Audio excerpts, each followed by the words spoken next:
Hi, I am Anna, the Executive Director of Community Family Services of Ontario. I'm a doctor in speech-language pathology and a speech-language pathologist.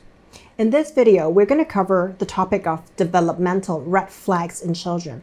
What are red flags? That are indicators of potential risks that the children may be exposed to, such as the child may be carrying some sort of genetic disorder or delay, or potential other forms of disabilities.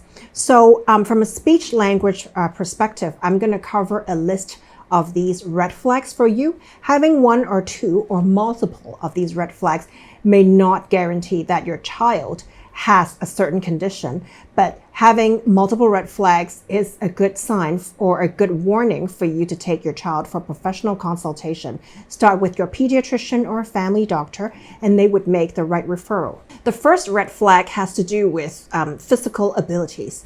Check for vision issues, hearing loss, or any recurrent ear infections in your child. Failure to hear or see clearly can severely hamper the progress of learning of your child. The second has to do with physical characters that you can see, that are visible, that may be signs of genetic disorders, such as the Treacher-Collins syndrome will have a distorted chin, lower ears, and different myofascial features. Such as Down syndrome, you may see epicanthal folds or low tone in the muscles of the child. Again, these are referable to your MDs for consultation. And you also need to be aware of any hereditary conditions. So look for family history in the parent side, or both the sides of family, or father and mother, go back a few generations. Our cousins or of the same age may also carry similar symptoms, and then that makes a worthy point for you to go to consult your doctor for. Other behavioral concerns include the lack of response to name and lack of eye contact. Other abilities include inability to share or take turns or play jointly or staying attentive. The lack of attention to detail or lack of understanding of big picture may be signs of learning disabilities.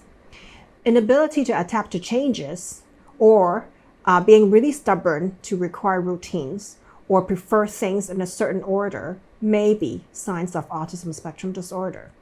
They also may be obsessed with select games or objects or routines. Almost like a ritual that the child always follows.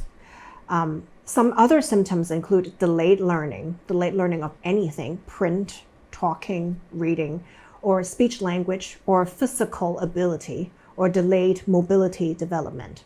Examples include a child of the same age can flip over in the body or climb upstairs by holding onto the handrail, but a particular child is not able to do that at the same age. Some children are picky eaters, and picky eating may be one of the signs of autism spectrum disorder. Other signs or red flags include hot temper, being disruptive in class, and not being able to follow directions by the teacher or the parents. Autistic children also have other stimulation behaviors. They may want to flap their hands because they need a certain stimulation to stay focused on things. They may jump a lot, climb a lot. They may shriek at high-pitched sounds and scream.